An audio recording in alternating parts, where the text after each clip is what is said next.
So বন্ধুরা, আগের ভিডিওটাতে আমি ক্ষুদ্রান্ত্র এবং বৃহদান্ত্রের ব্যাপারে পুরোপুরিভাবে বলতে পারিনি, টাইম শেষ হয়ে এসেছিলো। এবার আমি ক্ষুদ্রান্ত্র বৃহদান্ত্র ব্যাপারে আমি একটু ডিটেলসে ভালোভাবে বলছি। তো দেখো, এইটাকে আমরা কি বলি, এই যে এই এরকম শেপের যে জিনিসটা রয়েছে এটাকে বলি আমরা বৃহদান্ত্র। এবং এই মাঝখানে যেটা রয়েছে এই যে এরকম একটু ব্রেনের মতন মানে লাগছে না, এটাকে আমরা কি বলি বলো তো? এটাকে আমরা বলি ক্ষুদ্রান্ত্র।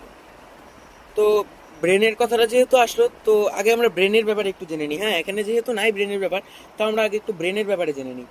সো আমাদের মস্তিষ্কের দুটো ভাগ থাকে, একটা অগ্র মস্তিষ্ক, একটা হচ্ছে পশ্চাৎ মস্তিষ্ক।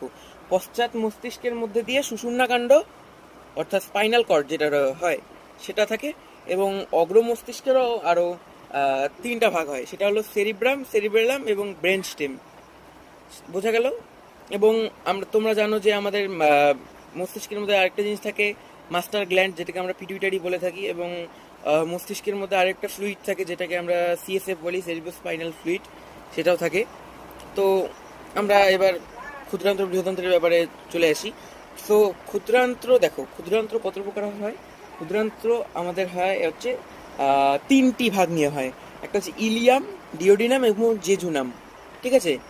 এই যে দেখো রয়েছে এখানে, এই যে ইলিয়াম, ডিওডিনাম। ডিওডিনাম কোথায়? আচ্ছা, রয়েছে হয়তো কোনো একটি জায়গায়। এখানে হয় এই, সরি, ডিওডিনাম এবং জেজুনাম, এই তিনটি নিয়ে হয় ক্ষুদ্রান্ত্র। এবং বৃহদান্ত্র কি কি নিয়ে হয় বলো তো? বৃহদান্ত্র হয় কোলন, সিকাম, মলাশয় এবং পায়োনালি। ঠিক আছে? কোলনের আবার ভাগ হয়, কিন্তু কোলনের ভাগ কি কি হয় দেখো, এখানে রয়েছে ascending colon, descending colon, sigmoid colon এবং ট্রান্সভাল কোলন। ঠিক আছে? তো কোলনের এই কয়েকটি ভাগ হয়। এবং এবং তোমরা একটি রোগের ব্যাপারে জানতে, যেটাকে আমরা অ্যাপেন্ডিক্স বলি, তাই তো?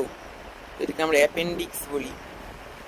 তো অ্যাপেন্ডিক্স কিন্তু আসলে একটি মানে মানবদের অঙ্গ। এই দেখো, এই যে অ্যাপেন্ডিক্স।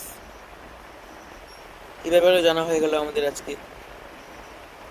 সো আশা করি ভিডিওটা ভালো লাগলো। ধন্যবাদ।